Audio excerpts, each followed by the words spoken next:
હમણાં અમે આવતા હતા કારમાં, તો 2-3 મહાપુરુષો ગોટે ચડેલા એટલે વાતો કરતા હતા.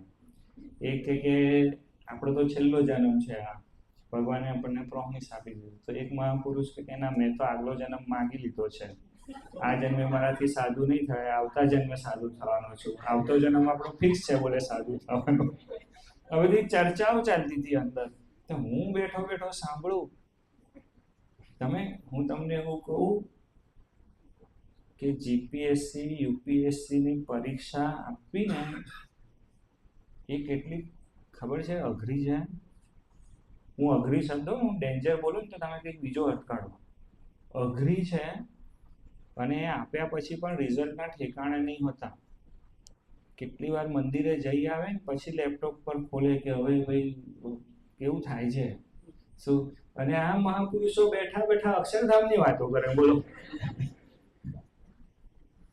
હા, આપણને સ્વામીજીનો સંબંધ છે. આપણને સ્વામીજી મળે આપણા જીવનનું છે ઓતપ્રોત કલ્યાણ કર્યું થાય નહીં. બોલો, આપણે હાવ સાદા રહેતા હોય કે ઘરે હું બનાવું તો બોલે ખીચડી શાક બનાવી, બોલ આજે ખીચડી, હા તો બોલે આજે તબિયત સારી નથી, તાપ બહુ હતો નતો, ખીચડી શાક ખાનારો. નહીં તો સ્વામીજી અક્ષરધામમાં જનારો કેવી તૈયારીઓ કરવી પડે. તમે જગતમાં બહાર સાધનાઓ જોજો. હા,